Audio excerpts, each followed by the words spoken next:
Le Tour de France, il y a quelque chose d'exceptionnel. Quand ça roule et que les gars sont fatigués, qu'est-ce qu'il faut se faire? Surtout pas se mettre tout seul et se mettre à la fin. Tu sais, si tu te mets à la fin, que tu te mets tout seul et que tu te décroches du groupe, qu'est-ce qui se passe? Tu décroches et tu perds du temps. Ce qu'il faut faire, c'est se mettre au milieu du peloton. Parce que quand tu es au milieu du peloton, c'est fou, c'est de la science, c'est de la physique. Tu n'as pas besoin de pédaler. La force du groupe te fait pédaler. J'ai envie de te dire, nous sommes un gros peloton ce matin et l'église n'est pas là pour te dire, je suis pas là ce matin pour te dire, tu viens pas à l'église, c'est pas bien. Je suis là pour te dire, viens te ressourcer. L'église, c'est le meilleur endroit. Quand même tu es fatigué, cours à l'église, mets-toi au milieu du peloton. La bénédiction, elle va couler sur toi, ça va rouler. Tu vas aller au large parce que tu es dans un groupe où la bénédiction est. J'aimerais entendre un grand amen à ceux qui le croient. Dimanche dernier, j'étais dans une autre église et j'envoyais un texto à un frère d'ici qui me dit toujours je bouge jamais parce que j'aime trop mon église. Et je lui ai dit, t'as raison. Elle était super l'autre église, mais la nôtre, elle est mieux. Pourquoi elle est mieux? Parce qu'on se connaît, parce qu'on s'aime, parce qu'on s'apprécie, parce qu'on connaît nos faiblesses, mais qu'on sait que Dieu nous a mis pour se porter les uns les autres. Et non pas pour se juger et se critiquer. Et c'est bon de se connaître et d'avancer. C'est ça l'église, source de vie. Il y a de la vie ce matin. Amen. Alors c'est le Dieu de fête. Le Dieu de fête qui va nous amener un peu plus loin. Dans ma vie de prédicateur, il y a quelque chose qui... Je vous en parle des fois, qui m'agace un petit peu, m'agace gentiment. C'est, je prépare mes prédications. Et je les prépare bien. Et là, j'en ai préparé une série. Et je me suis dit, Marc, tu as engrangé, mon âme, réjouis-toi, parce que j'ai engrangé des prédications et parce que tout est prêt pour dimanche matin. Et hier, je prends la route pour aller chercher des enfants, nos enfants et une enfant de l'église à la colo de Gap. Et je roule et je dis même à ma femme, je suis content, j'ai ma prédication, elle est faite et tout ça. Et juste avant, j'avais demandé à Alexandra qu'est-ce qu'elle a prêché. Elle avait prêché sur la fête de Pentecôte, la moisson. Alléluia. J'ai dit, bon, ben ça sera pas à faire. Ça sera, Alléluia, le Seigneur a parlé. On fera Pâques, on fera autre chose, on fera... Et puis je roule. Et là, j'arrive à Saint-Max. Et au milieu de la route, une moissonneuse batteuse énorme, obligée de s'arrêter. Je la regarde, je dis, oh, c'est gros quand même une moissonneuse. Et dans ma tête, je me dis, moissonneuse, tiens. Et au fond de moi, je dis, Seigneur, non, non, on change pas, hein, pas encore, hein, tu me fais pas le coup, tout ça. Je suis fils de garagiste, donc je sais reconnaître un modèle de voiture, un modèle de tracteur, un modèle de camion, un modèle même de moissonneuse. C'est-à-dire que là, je peux vous dire qu'elle était verte avec un capot orange, ocre. Vous allez me dire, et alors? Et alors? Je roule 1 heure de plus, je vais à Gap, et là, je double sur une grande voie, et puis je me rabats, et à un moment donné, je vois un gros truc en plein milieu de la route, avec une voiture avec des gyrophares, parce que c'était un convoi exceptionnel, et je vois convoi exceptionnel, et derrière, la même, verte, capot ocre, une moissonneuse batteuse qui prenait la route, on a tous freiné, on l'a bien regardé comme ça. Je me suis dit, qu'est-ce que c'est que cette histoire de moissonneuse? Alors là, je dis, oh Seigneur. Et puis je commence à arriver à Gap, et puis je vois ma fille, Manoa, qui me dit, papa, j'ai été baptisé du Saint-Esprit, 12 ans, rempli du Saint-Esprit, nouvelle Pentecôte, ouais, on peut dire gloire à Dieu. Je croise ma fille, Elona, et elle nous fait savoir, enfin, on parle à sa mère, elle dit, j'ai été renouvelé dans le Saint-Esprit, il y a eu des réunions de dingue. Et... elle est digne descendante pour ceux qui l'ont connue, et j'ose le dire de M. Denisou, puisque c'est le seul que j'ai connu qui disait, quand j'ai été touché par le Seigneur, j'ai senti une main sur mon épaule, il s'est retourné, il n'y avait personne. Et là, elle explique à sa mère, j'étais en train de prier, puis je me suis retourné parce qu'il y avait quelqu'un qui me touchait, il n'y avait personne. Donc Éléona, tu es la digne descendante de Denisou. Feu, M. Denisou. Des temps extraordinaires. Je croise Alain Moustaki, il me dit jamais comme cette année, on a vécu des temps de Pentecôte, de moisson. Et là, je redescends, je me dis Seigneur, écoute, tu as parlé sur la moisson, on va continuer. C'est toi qui décides, Saint-Esprit. Je crois que notre Église a besoin, et dès qu'on va rentrer, vous savez, en septembre, on fait toujours September Camp. Oui, c'est les idées de Marc Ambrosio, mais qu'est-ce que c'est que cette idée ? September Camp, ça veut dire le camp de septembre, ça sonne mieux en anglais quand même. Et c'est pour que notre Église vive des temps de colonie aussi. Parce que moi, j'ai grandi en allant dans des colonies, des camps, et là, on était remplis du Saint-Esprit. Et des fois, on rentrait à l'église et tout le monde nous regardait comme si on était en feu et que tout le monde était un glaçon et qu'on dérangeait un peu. Et je me dis, non, la loi de l'Église, ça doit être ceux qui sont en feu qui dérangent un peu, et tant mieux. Mais nous devons vivre ces camps. Nous devons vivre ces temps où Dieu veut bénir. Qu'est-ce que c'est cette bénédiction ? C'est la présence de Dieu palpable. Dieu est vivant, ce n'est pas qu'une philosophie, ce n'est pas qu'une écriture dans la Bible, même si elle est très bonne et c'est la parole de Dieu et je me réjouis, elle est vivante. Mais c'est l'action de Dieu puissante dans nos vies. La puissance de Dieu qui fait que quelquefois même on sent comme une main sur une épaule. On est rempli du Saint-Esprit, on parle dans d'autres langues. Qu'est-ce que c'est que cette histoire ? Oui, nous sommes une église pentecôtiste, nous croyons, comme les Actes des Apôtres, que quand le Seigneur remplit, il y a comme une langue céleste qui tombe et des enfants de 12 ans peuvent le recevoir. Tu peux le recevoir ce matin. Puissance de Dieu. Je raconte toujours ce témoignage. Moi, je suis quelqu'un de très cartésien. Je dis, Seigneur, toujours heureusement que tu m'as baptisé du Saint-Esprit à 12 ans. Parce que sinon, ça aurait été compliqué. Et je comprends les gens qui ne parlent pas en langue, qui sont stressés par ça. Je vous comprends tout à fait. J'avais 12 ans et je le répète assez souvent, on faisait une petite réunion de maison. Et puis moi, j'ai remercié Dieu. La Bible dit, ouvre ta bouche et je la remplirai. Je crois que si vous voulez recevoir une bénédiction, commencez à ouvrir vos bouches et à bénir le nom du Seigneur. Ça, c'est la première base. Et là, j'ai eu une vision. Comme si, c'est quoi une vision ? C'est vous êtes dans ce monde, vous fermez les yeux et pourtant vous avez quelque chose de clair devant vous. C'était comme un gros vase qui coulait sur moi et j'arrivais plus à parler en français. Je parlais dans une langue que je ne comprenais pas. Et ma mère disant, oh le petit, baptisé du Saint-Esprit. Alléluia. Un charisme. Ce moment-là, mes frères et sœurs, c'est ce qui me tient dans ma foi quand je vais pas bien. C'est-à-dire que quand je doute, comme je vous dis, je suis cartésien, des fois je me dis, mais Marc, tu es pasteur, mais il y a des réalités dont tu prêches. Des fois, on prie pour des malades, ils ne sont pas guéris. Mince, qu'est-ce qui s'est passé ? Il y a des réalités qui viennent nous comme des murs, nous choquer. Et on se dit, mais Seigneur, qu'est-ce qui se passe ? Où es-tu ? Et puis je me rappelle ce moment fort, impactant. J'en ai vécu d'autres. Qui impactent nos vies, où tu ne peux pas te dire, Dieu n'existe pas. Parce que Dieu existe, qu'il est puissant et qu'il veut bouleverser ta vie. Je parle d'un bouleversement ce matin. La Pentecôte, alors pourquoi la fête de la moisson ? Et on va le voir, la moisson et la Pentecôte, c'est la même fête. C'est la fête de la moisson ou la fête de la Pentecôte. Et ce matin, on va parler d'une... Ah, j'ai peut-être pas branché. Non, je ne l'ai pas branché. Je branche. On va parler d'une grosse moissonneuse bâtesse qui est au milieu de notre route et où Dieu veut déverser en nous, pas 3 grains de blé que tu as picorés là dans les champs, mais toute sa présence. Il veut ouvrir les robinets ce matin. Il n'y a rien de plus grand que de connaître la présence de Dieu, mes frères et sœurs. Il n'y a rien de plus bon. Et comme je vous dis, je suis un cartésien et je ne suis pas un hyper mystique. Je ne trempe pas tous les matins, je ne suis pas comme... Et je crois que dans l'Église, bien sûr, et vous le savez, tout se fait dans l'ordre. Les prophètes sont reconnus par l'Église. Quand il y a des prophéties, on vient sur le devant. On ne fait pas n'importe comment, n'importe quoi avec Dieu. Bien sûr, il y a de l'ordre. Mais Dieu veut impacter ta vie. Il veut toucher ta vie profondément pour que même si on te coupe en 1000 morceaux, tu ne puisses pas douter que Dieu existe. Ce matin, Dieu veut te prouver qu'il existe. Amen. Applaudissez si vous le croyez.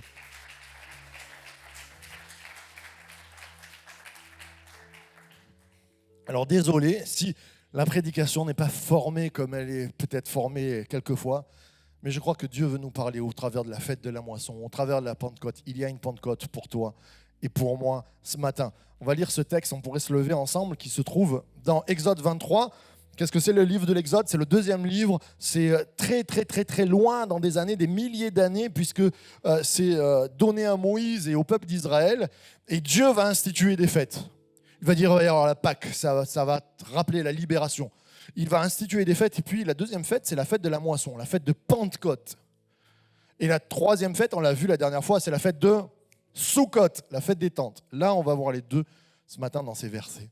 Il nous a dit, tu observeras la fête de la moisson, Pentecôte, des prémices de ton travail, de ce que tu auras semé dans les champs. Et la fête de la récolte, Sukkot, à la fin de l'année, quand tu recueilleras des champs le fruit de ton travail. Amen. Vous pouvez prendre place. J'aimerais m'arrêter sur des points. Je pourrais prêcher sur plein de points ce matin. Je pourrais prêcher sur la moisson abondante. Je pourrais prêcher sur le fait que Dieu nous fait rentrer dans le pays. Vous l'avez entendu, je pense, si je ne m'abuse. Dieu nous envoie en mission. La Pentecôte, c'est la mission. C'est l'entrée dans le pays. C'est l'entrée dans le royaume des cieux. C'est là où tu vas semer. C'est là où tu vas travailler.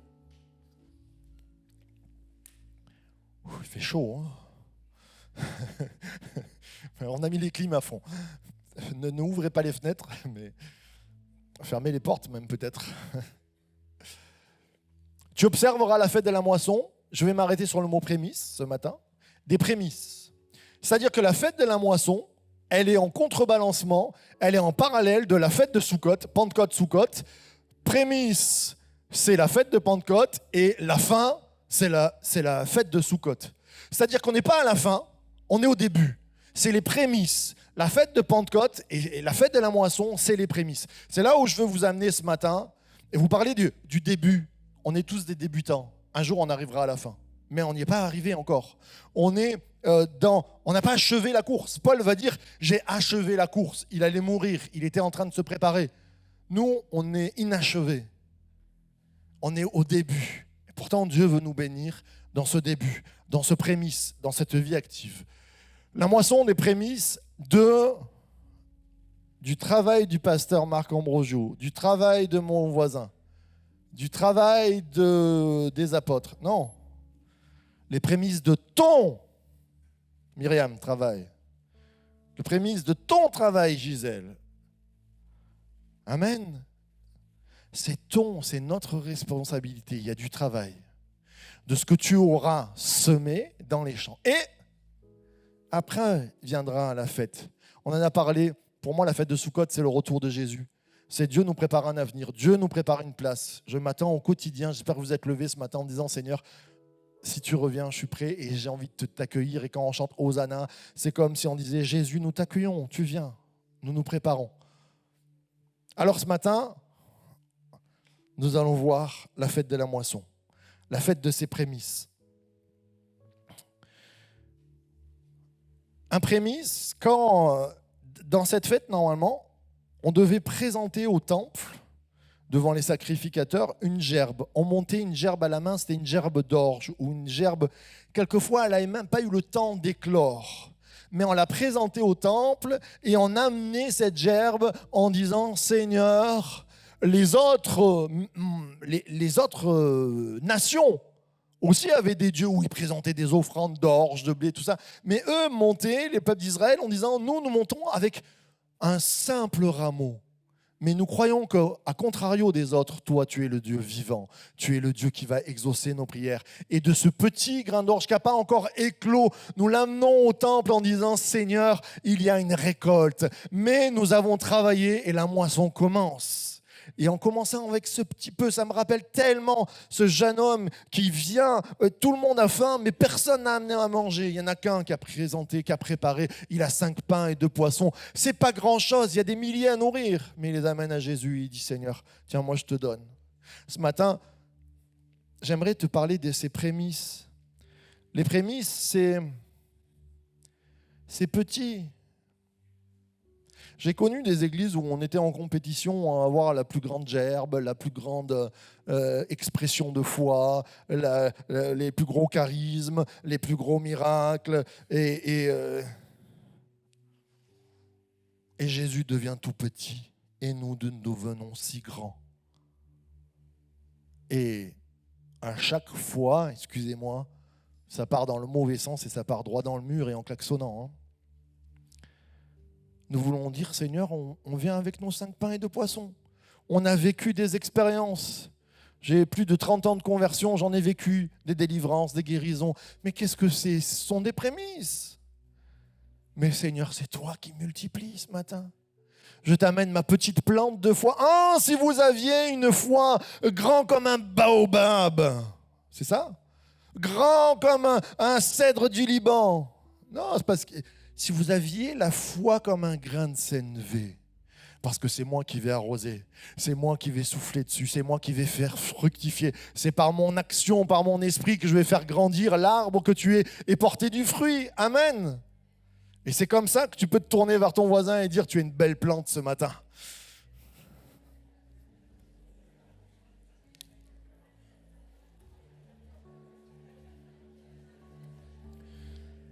Nicolas, tu lui as dit à Jean-Louis que c'était une belle plante?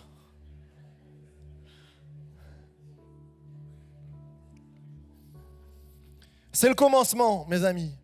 J'aimerais vous parler du commencement et de comment remplir ce commencement. Est-ce que vous vous rappelez de ça? Ça s'appelle comment? Les Schtroumpfs. Moi, je trouve que les Schtroumpfs, ils ressemblent à des chrétiens évangéliques. On commence, on a eu une bénédiction, on suit le pasteur, qui est le grand Schtroumpf, et tout le monde est content, on sort les trompettes, on est heureux, waouh, super, on va tout gagner, on va voir des miracles en les bénissant. Et les Schtroumpfs, ils partaient toujours dans l'aventure avec les trompettes, joyeux, en dansant, tout ça, mais au bout d'une heure, il y avait une phrase qui revenait toujours. Vous vous en rappelez? C'est quoi? C'est encore loin, grand Schtroumpf! Et là, il n'y avait plus les trompettes, il n'y avait plus les batteries, la fanfare, ils étaient tous comme ça. Et souvent, dans le dessin animé ou dans les bandes dessinées, ça continuait. C'est encore loin, grand Schtroumpf! Et on voyait le grand Schtroumpf qui devenait rouge presque entièrement parce qu'il en avait marre d'entendre « C'est encore loin, grand Schtroumpf ». Et quelquefois, nous, les chrétiens évangéliques, on commence « Alléluia ». Le Seigneur nous rappelle mieux vaut la fin d'une chose que son commencement. C'est les prémices, il va falloir que tu tiennes le coup parce que le chemin est long. C'est encore loin, Seigneur. Pourquoi moi j'y arrive pas et lui il est arrivé? Pourquoi ci? Pourquoi ça? Pourquoi j'ai pas cette bénédiction et je veux m'arrêter? Le Seigneur te rappelle, heureux l'homme qui ne s'assied pas, mais qui marche. Heureux, c'est le même mot que en marche. En marche l'homme qui ne s'assied pas. Il veut t'encourager ce matin. Peut-être que tu es comme les Schtroumpfs et on est tous pareils. Ou tu te dis c'est encore loin. Quand je suis arrivé dans cette église, avec un maximum d'orgueil, je dis toujours ça parce que des fois, je rencontre des personnes qui me disent moi, je pense que l'humilité fait partie de ma personne. Je me dis waouh, extra. Et moi, je pars du principe que tous les matins, je me lève et je dois combattre mon orgueil. Parce que je sais toujours mieux que tout le monde, parce que je pense mieux que tout le monde, parce que je crois toujours avoir raison. Vous n'êtes pas un peu comme ça des fois? Et quand je suis arrivé dans cette église, je me suis dit, allez, 1 an, on prend en main, 2 ans, ça roule bien, 3 ans, c'est le réveil, 4 ans, on est 1000.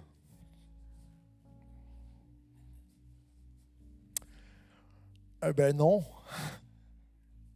Le chemin, il est long. Il y a eu des combats, il y a eu des divisions, il y a eu des erreurs de ma part, il y a eu plein de choses qui font qu'on n'est pas 1000 encore. Alors vous allez me dire, mais Marc, c'est pas le but de l'église d'être 1000, mais on est appelé à croître et à multiplier. Et c'est vrai. Mais le chemin, quelquefois, il est un peu long. À cause de nous, à cause de certaines circonstances, à cause de choses qu'on n'arrive pas à saisir. Et quelquefois, on boude. Des fois, je rencontre des pasteurs, c'est dur d'être pasteur, je ne parle pas pour me faire plaindre, mais je rencontre des pasteurs qui sont au bout du rouleau, presque en burn-out, des fois en burn-out, qui me disent « j'en peux plus, parce que j'ai pas ça. » Je leur dis « le chemin, il est long, t'as signé. T'as signé pas pour un chemin où tout est pétales de rose. Oui, aux États-Unis, tu sors dans la rue, tu prêches la repentance, t'as 1000 personnes le soir. Mais oui. Eh bien, en France, c'est différent. Est-ce que tu vas partir aux États-Unis parce que c'est plus facile ou parce que tu vas répondre à ce que Dieu t'a dit, je t'ai appelé dans un terrain où c'est un peu plus dur. Ça ne veut pas dire que Dieu va multiplier. Ça va être peut-être un peu plus long. Et il va falloir aussi un peu s'émonder soi-même. Et il va falloir continuer. Mais Seigneur, je veux voir tes prémices. Il y a c'est Ovide, c'est un grand poète qui est né avant Jésus-Christ, qui disait « Les petits ruisseaux forment les grandes rivières ». Mon frère, ma sœur, ne t'arrête pas, c'est pas après pas, c'est avec ces petits ruisseaux que la rivière va s'agrandir. Et je crois que source de vie, eh bien, on a des petits ruisseaux.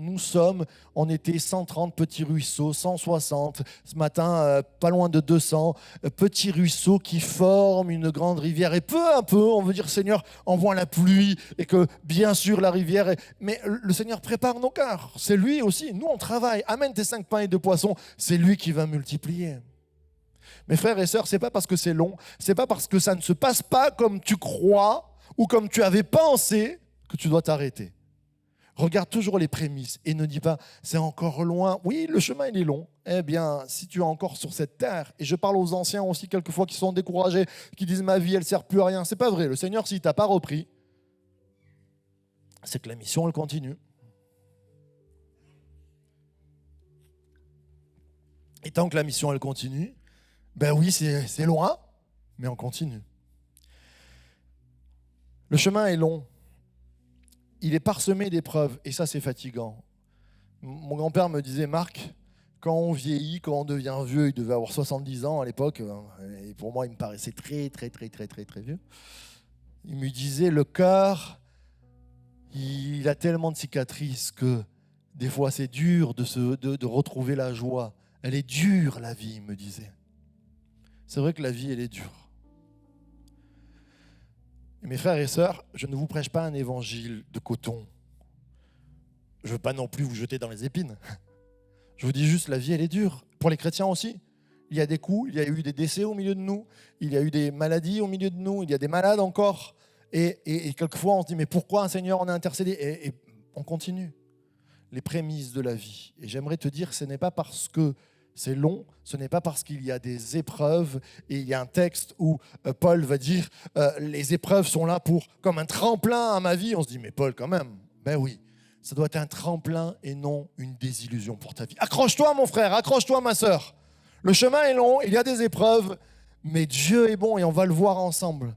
Les prémices de la moisson ne veulent pas dire que tu ne vas jamais mourir. Alléluia, si Jésus revient demain, c'est cool. C'est super bien, c'est plus que cool, c'est super, méga, giga, super bien, je m'en réjouis. Mais je ne connais pas encore un chrétien évangélique qui a 1250 ans et qui n'est jamais mort. Il va falloir qu'on meure un jour, si Jésus ne revient pas. Il va falloir qu'on vieillisse. Et quand on vieillit, il va falloir avoir des rhumatismes. Ah oui, on peut chasser les rhumatismes et tout ça, mais à un moment donné, il va bien falloir qu'on passe par ces épreuves, mes frères et sœurs. Est-ce que ces épreuves-là vont nous faire arrêter ? Garde toujours en tête la moisson. Dieu veut te bénir dans la mission. Il t'envoie, il veut te remplir de son esprit, au-delà de tes épreuves. Et gloire à Dieu, s'il te guérit, il peut te guérir. On va le voir ensemble encore. Parsemé d'épreuves, en croissance et en construction. La moisson, les prémices, on est en construction. Ça, des fois, sur des sites internet, vous voyez ça, c'est en construction. Mon frère, ma sœur, j'aimerais te dire qu'on est en construction. Et je n'attends pas de toi que tu sois Jésus. J'attends de toi que tu sois un petit Christ, que tu tendes à la perfection. Alléluia! Mais même Jean-Pierre Picosson, au milieu de nous, il en a des qualités, hein, mais il n'est pas parfait. Sinon, je prierai Jean-Pierre Picosson, sauve-moi. Mais le salut ne vient pas de nous. Ok, la voix de l'Église porte le salut, mais le salut vient de Jésus. On est en construction. Pourquoi je vous parle de ça? Vous allez me dire, mais on en est où sur les prémices, la Pentecôte? Mais parce que c'est juste. Je crois qu'il y a des dépressions évangéliques, des dépressions chrétiennes, parce que nous regardons Comme nous devons être un modèle parfait, nous devons déjà, dès le baptême, avoir un témoignage super parfait, le plus beau, le plus grand, parler en langue, prophétiser, faire des miracles, prêcher, que 3000 âmes se convertissent. Alléluia pour tout ça, et ça existe, et ça existera encore, et ça a existé. Mais tu es en construction, et si ça n'arrive pas, tombe pas en dépression. Tu es en construction. Je ne suis pas en train de minimiser le péché, tout ça. Quelquefois, on m'accorde des paroles qui ne sont pas miennes. Je suis en train de te dire, tu es en construction face à qui tu es, face à ton ministère, face à ta mission. Et c'est pour ça que dans cette église, nous ne sommes pas là en train de dire t'as vu quand même 10 ans de conversion, Alex, l'autre là, il n'a pas compris ça. Combien de regroupements, j'allais dire d'églises, mais oui, d'églises, où j'ai entendu ça. Et puis. C'est pas ça qui va nous aider à construire. Prie pour la personne si tu vois qu'elle est encore dans des problèmes, encourage-la, aide-la. Nous sommes tous en construction. Mes frères et sœurs, je suis en construction. On va voir avec un verset que Paul était en construction. Paul disait, soyez mes imitateurs, bien sûr que nous voulons être des modèles, bien sûr que nous voulons la vie de Dieu, bien sûr que nous voulons, mais on est en construction, il y a les prémices, et il n'y a pas un chrétien de cette église qui finira la vie là à moins que Jésus revienne dans 30 secondes, sans péché, sans faire d'erreur, sans manquer de foi. Je vous rappelle que manquer de foi, c'est péché. Hein. Péché, c'est pas forcément être en adultère. Sans rater le but. On va tous se manquer là. Les prémices. Ne sous-estimez pas les petits commencements. Ne sous-estimez pas. Mes frères et sœurs, j'aimerais un temps de libération. Des fois, il y a des jougs sur nos épaules.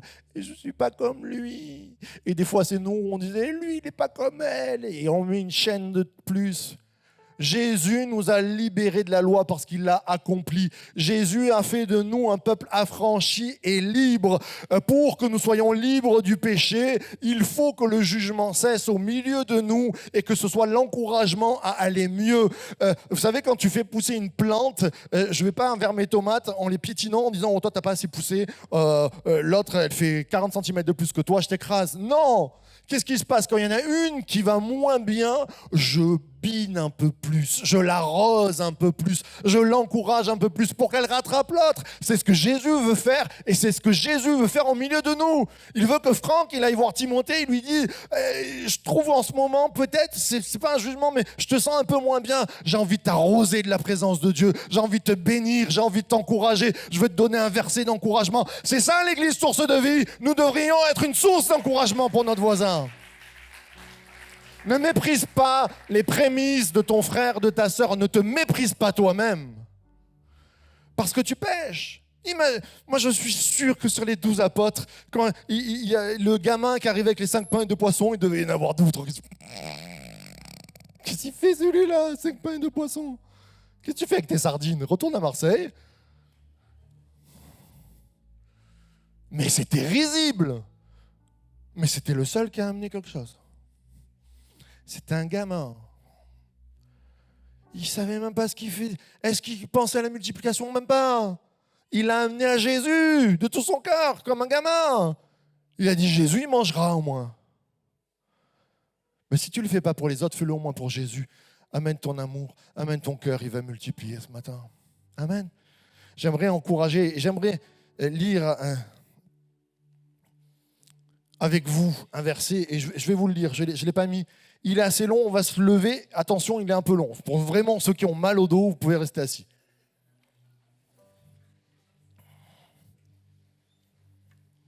J'aimerais te parler de Paul. Paul qui, il n'est pas parfait. Il le sait très bien. Mais j'aimerais t'amener à la moisson comme Paul a été amené à la moisson. Pas avec orgueil, mais en sachant qui va te faire croître, qui va te faire grandir. Paul dit dans Romains, au chapitre 7, « Nous savons en effet que la loi, c'est-à-dire la loi, c'est ne fais pas, fais. Fais ci, fais ça, ou ne le fais pas. Elle est spirituelle. La loi de Dieu qui te dit que c'est péché ce que tu as fait, ou, bien sûr elle est spirituelle, mais moi, je suis charnel, vendu au péché. C'est Paul qui parle. Car ce que j'accomplis, je ne le comprends pas. Ce que je veux, je ne le pratique pas.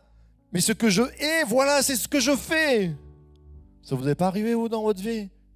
Des fois, d'avoir un exemple familial que vous vous dites jamais je ferai ça, et puis tu t'aperçois 20 ans après que tu fais la même chose, tu te dis je ne le voulais pas.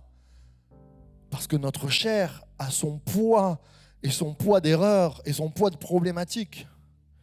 Maintenant, ce n'est plus moi qui accomplis cela, mais le péché qui habite en moi, car je le sais. Ce qui est bon n'habite pas en moi, c'est-à-dire dans ma chair. Car je suis à même de vouloir, mais non pas d'accomplir le bien. Mes frères et sœurs, il n'y en a pas un parmi nous qui peut accomplir le bien. On peut faire des choses bien, oui. Même dans le monde, il y a des choses qui se font bien. Mais il y a des problématiques dans nos vies qui sont récurrentes où on n'arrive pas à s'en sortir. Je ne fais pas le bien que je veux, mais je pratique le mal que je ne veux pas. Si je fais ce que je ne veux pas, ce n'est plus moi qui l'accomplis, mais le péché qui habite en moi. Il y a une vraie raison, parce que nous avons une nature pécheresse, nous avons du mal en nous. Je trouve donc cette loi pour moi qui veut faire le bien, le mal est présent à côté de moi. Car je prends plaisir à la loi de Dieu dans mon fort intérieur, mais je vois dans mes membres une autre loi qui lutte contre la loi de mon intelligence et qui me rend captif de la loi du péché qui est dans mes membres. Malheureux que je suis! Qui me délivrera de ce corps de mort? Ça nous est, je pense, tous arrivés de crier à Dieu des fois par rapport à des addictions, par rapport à des tempéraments, par rapport à de la jalousie, par rapport à des erreurs, où on a dit, mais malheureux qui me délivrera de ma personne? Grâce, alléluia, soit rendue à Dieu par Jésus-Christ notre Seigneur. Ainsi donc, par mon intelligence, je suis esclave de la loi, tandis que par ma chair, je suis esclave par la loi du péché. Il n'y a donc maintenant aucune condamnation pour ceux qui sont en Christ Jésus, qui marchent non selon la chair, mais selon l'Esprit. Vous pouvez prendre place. Et il n'y a plus de condamnation parce que nous arrivons à une fête de la moisson, bien sûr, qui est un prémisse, mais qui est aussi la fête du parfait. Dieu est un Dieu parfait et il veut visiter ta vie. La fête de la moisson, c'est dire ta terre est mauvaise, ta culture est mauvaise, ton sang est mauvais, ton corps va pas bien, mais moi je veux greffer du parfait, je veux mettre mon ADN du parfait. C'est ça la culture de la moisson, c'est tu sors du désert pour aller dans le royaume des cieux où Dieu veut te faire prospérer. Amen. Alors pourquoi le Dieu du parfait? Je prends cet exemple que nous venons de lire. Et Paul finit en disant, il n'y a aucune condamnation pour ceux qui sont en Jésus-Christ, qui marchent non selon la chair, mais selon l'esprit. La fête de la moisson, pour les chrétiens, à partir des actes des apôtres, c'est devenu la fête de la Pentecôte. Spirituellement, Jésus a dit, allez chercher l'esprit, allez chercher le Saint-Esprit. Et ils ne savent pas trop ce qu'ils doivent faire. Ils se mettent à prier pendant une semaine. Et au bout de la semaine, il nous est dit qu'il y a comme un tremblement de terre. Il y a quelque chose d'exceptionnel. Il y a la présence de Dieu. Il y a même des apparitions de visions de flammes sur leur tête. Et ce n'est pas un conte pour les enfants, ça s'est passé. Ils se mettent à parler dans d'autres langues. Il y a une bénédiction puissante. Tellement puissante qu'au milieu d'eux,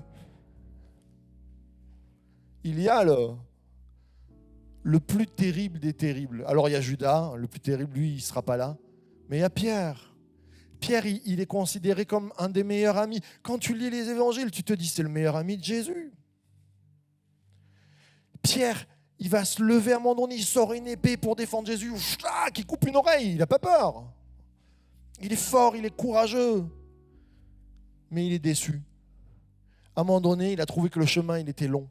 À un moment donné, il a trouvé des incompréhensions sur son chemin. Lui, il croyait que Jésus il allait sortir l'épée, couper la tête de tous les Romains et on prenait le pouvoir. Non, Jésus, il recolle l'oreille, il dit, mais qu'est-ce que tu fais avec ton épée? T'es ridicule. Je suis là venu pour amener de l'amour et toi, tu sors une épée. Il ne comprend plus rien. il est déstabilisé, comme nous pouvons être déstabilisés dans notre foi, ce que je disais, dans les prémices de notre foi. Et Jésus meurt à la croix, et avant qu'il ne meure, en tant que Rita, les codes d'honneur, les Italiens avec leur code d'honneur, la loyauté, je me dis, Pierre, il renie Jésus en face, on vient lui poser la question auprès du feu, il est là, au feu, il y a une femme qui dit, mais tu n'étais pas l'ami de Jésus. Et là, la peur le prend, c'est terrible. Il fait dire, non, je ne le connais pas. Il va sortir des gros mots, il va jurer, en disant, je ne connais pas.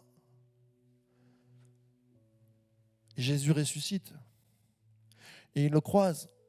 Mais tu t'imagines, on est dans des groupes où le code d'honneur est immense. Où quand tu as trahi un ami, mais tu mérites la mort, tu mérites d'être hors du groupe. Tout le monde le sait chez les apôtres. C'est la honte sur lui. Ce gars-là, il a la honte sur sa vie. Nous, on voit toujours Pierre, ouais, sympa, tout ça, il a renié le Christ. Non, c'est un des moments le pire tragique et tout le monde le sait. Alors les autres n'ont pas fait mieux, mais ils ont fait un petit peu mieux. Ils n'ont pas dit en public.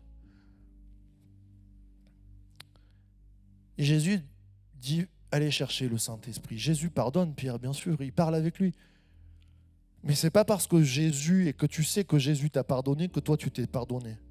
Quelquefois, on sait que Jésus pardonne, mais nous, on ne sait pas pardonner. Et Pierre, sûrement qu'il doit encore avoir ce regard. Il ne doit même pas oser ouvrir la bouche. Quand il doit dire Jésus, il doit se rappeler ce moment. Mais Jésus est intelligent, il dit, allez chercher le Saint-Esprit. Et il nous a dit que quand la plénitude du Saint-Esprit est venue sur eux, bien sûr, il y a une action, mais il y a une action pour les lancer dans la mission. C'est quoi la mission ? Je pourrais dire c'est prêcher, c'est tout ce que vous voulez. La mission, c'est bien vivre sa vie. Bien vivre sa vie, c'est vivre sa vie avec Dieu et dire Dieu existe. Dieu est bon pour moi, voici ce qu'il a fait dans ma vie. Et Pierre est rempli du Saint-Esprit, ça déborde. Il va sortir, il ne peut pas s'empêcher de prêcher. Et là, il y a 3000 âmes qui sont sauvées. Alors que ce gars-là était détruit dans sa honte, dans sa déloyauté. Jésus vient guérir. J'ai envie de te dire, la rencontre par le Saint-Esprit, c'est le Dieu parfait qui vient réparer ce que toi, tu ne peux pas réparer, ce que toi, tu ne peux pas pardonner. C'est la fête du parfait. Pentecôte, en hébreu, c'est la fête, ça s'appelle Shavuot, c'est aussi la fête des semaines, parce que c'était 7 fois 7 semaines qu'on attendait. Pour ça que je dis la fête du parfait, parce que c'est pas 6 fois 6, c'est pas 5 fois 5. 7, c'est vraiment le chiffre de Dieu dans la Bible. Et Dieu multiplie pour cette fête, il dit 7 fois 7. Là où tu as péché 7 fois 7 fois, et on se rappelle la parole de Pierre qui dit, mais combien de fois je vais pardonner à mon frère ? Et le Seigneur dit 70 fois 7 fois, 490 fois s'il faut par jour. Et Jésus veut te rappeler qu'il a le pardon parfait pour ta vie. Lâche tes addictions, brûle ce qui a brûlé, lâche ton caractère mauvais, lâche ta méchanceté ce matin, lâche ton manque de foi, lâche ta petitesse. Amène tes 5 pains et tes 2 poissons. Il est le 7 fois 7. Il est la puissance de Dieu incarné qui a libéré Pierre de ses chaînes de la déloyauté pour en faire de lui quelqu'un de fort. Ce matin, on veut s'attendre à Dieu, on va prier tout à l'heure. Tu vas être libéré par le parfait. Il est le 7 fois 7. Il veut accomplir en toi cette perfection. J'aimerais entendre un grand amen, un applaudissement.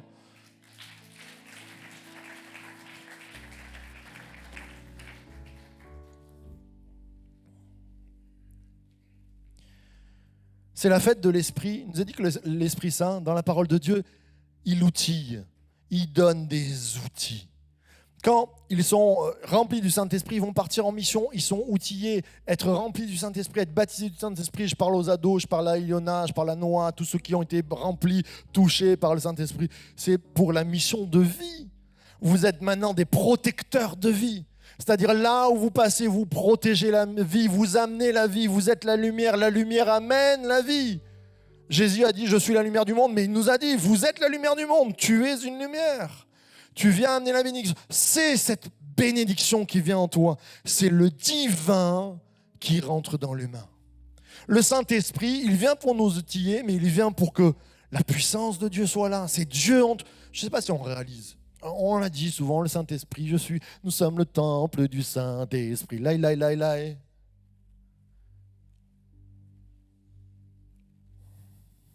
Le préfet, le président de la République, je ne sais pas, un homme politique ou une star que tu connais, t'envoie un texto. Déjà, il faut croire que c'est lui. Il dit, c'est vraiment moi et je viens à midi chez toi. Je suis sûr qu'il y en a qui quittent la salle et qui vont faire du ménage, qui vont ranger ce qu'il faut ranger. Et même, il te dit, j'aimerais passer une nuit, je peux dormir chez toi. On sort les plus beaux draps. Combien de fois on a laissé le cagibi au Seigneur dans nos vies? Combien de fois on a oublié que c'était le divin créateur, j'aime regarder l'astronomie parce que c'est juste et génial. Tu vois la taille de la Terre, déjà moi sur la Terre, je me sens comme un grain de sable, je suis tout petit. Tu vois la taille de la Terre par rapport aux autres planètes de notre système solaire, c'est juste un peanuts, un petit grain comme ça, et puis il passe au soleil, alors elle n'existe plus, et puis tu regardes le soleil face à d'autres étoiles, il n'existe pas tellement il est petit, tu te dis mais Seigneur, toi qui as créé tout ça parfaitement, qui tient en équilibre toutes ces choses-là, tu veux habiter en moi. Ce Dieu tout-puissant, mes frères et sœurs, c'est le Dieu tout-puissant.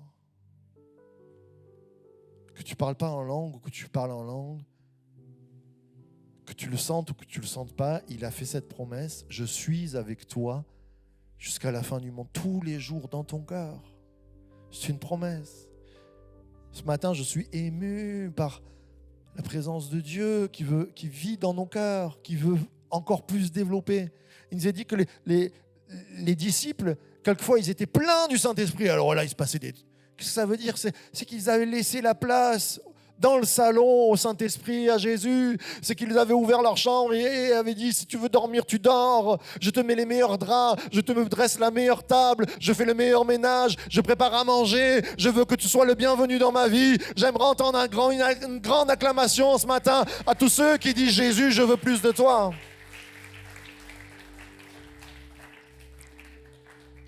Il est ce divin en nous. Il est le Dieu du 7 x 7 fois. Il multiplie. Il veut multiplier. Je vais prendre une bouteille d'eau encore. Excusez-moi, j'ai vraiment soif ce matin. Il est le Dieu de la multiplication. Il va multiplier ce matin. Ce matin, je vais faire un appel pour... Je suis désolé, pas pour la guérison.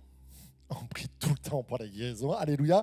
On priera. Allez, si tu viens, que tu dis je veux être guéri aussi, on fera une petite...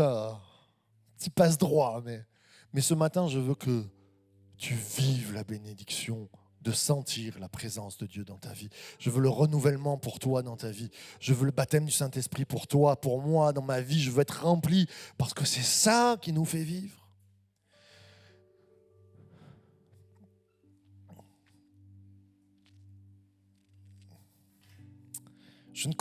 J'aime pas beaucoup les voitures et je connais mal les voitures.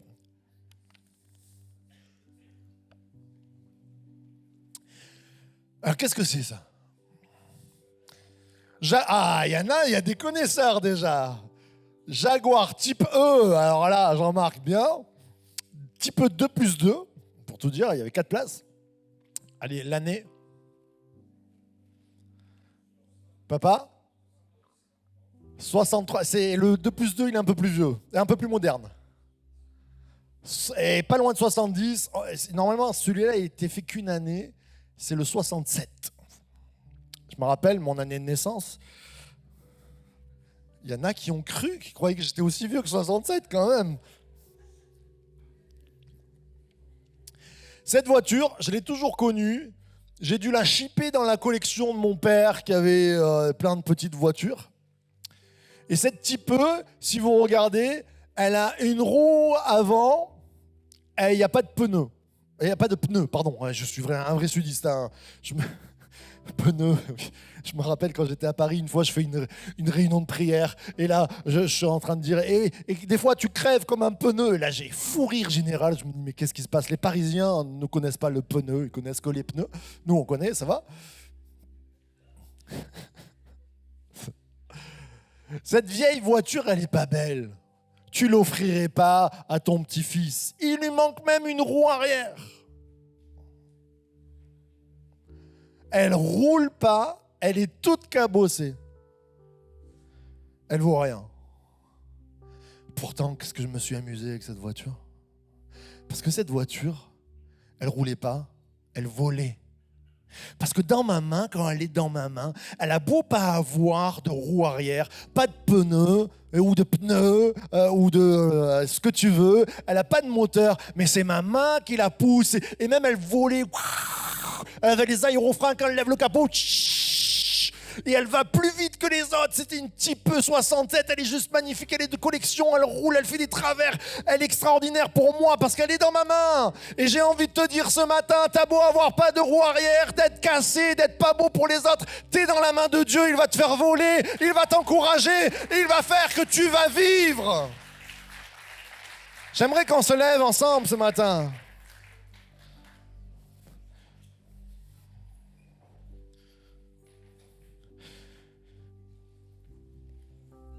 Alléluia. Dieu veut te faire vivre. C'est la fête de la moisson ce matin. Ce que tu as de plus précieux, c'est qu'il est la fête de l'accompli dans l'inachevé. Jésus, en mourant à la croix, il a dit, tout est accompli. Je suis inachevé, je n'ai pas achevé la course encore, j'ai bien des problèmes. Mais Seigneur, que ton 7x7 soit dans mon cœur. Que ton 7x7 pallie à mes erreurs, à mes roues qui manquent, à mes pneus crevés, à tout ce que tu veux. Seigneur, je veux juste te dire, je veux te faire une place dans ma vie. Je veux plus de toi, je veux être rempli de ton esprit, je veux être rebaptisé du Saint-Esprit, je veux être encouragé, je veux déborder de ta présence. On est devant Dieu. Peut-être que tu es en plein été, mais que tu es au bout de ton été, que tu es fatigué, que tu n'en peux plus. Peut-être que tu viens pour les premières fois, mais que tu te dis, moi j'ai besoin d'un sauveur. Alors commence à lever ta main devant Dieu. Je ne suis pas en train de regarder. Tu lèves ta main comme pour dire, j'ai besoin de toi, j'ai besoin d'un secours, j'ai besoin de ce 7x7. J'avance plus dans ma vie. Mais Seigneur, je veux être dans ta main pour qu'on aille de l'avant. La fête de la moisson, cette fête de la Pentecôte, c'est ce que Pierre a vécu. De la déloyauté, de la honte absolue à la vie absolue. De l'inachevé à l'accompli. Le Seigneur veut accomplir ta vie inachevée ce matin. Peut-être que tu es chrétien depuis tant d'années, mais que tu n'as pas la vie, que tu n'as pas la joie. Lève ta main devant le Seigneur. Dis, Seigneur, j'ai besoin de plus de toi. Peut-être qu'il y a des gens qui ont besoin d'être renouvelés dans le Saint-Esprit. C'est ta matinée, on va chanter, on va adorer, on va prendre le pain et le vin. On va chanter, on va ouvrir nos bouches et il va la remplir de sa présence. Peut-être qu'il y a des personnes qui sont vraiment fatiguées, qui ont besoin de plus, qui ont besoin de renouvellement. Et je veux vous inviter aussi, on aime prier. Peut-être que tu te sens comme cette vieille voiture, mais le Seigneur te dit, viens dans ma main, viens, on va prier, viens, on va avancer. Ce matin, cet appel, c'est pour que la vie ne soit pas une toute petite vie ou ressemble à une vie handicapée, mais elle soit en abondance. Alors ce matin, on va prier pour que tu reçoives l'abondance du Seigneur. Commence à t'approcher. On va prier avec toi. C'est ça l'Église, source de vie. C'est ton moment, c'est ton heure. Ça déclenche ce matin. Il est là, le Tout-Puissant. Il te tient dans sa main, il te dit, viens. Il va mettre la vie en toi. Et puis on loue le Seigneur, on adore le Seigneur, on se présente devant lui. Commencez à venir sur le devant, on va prier.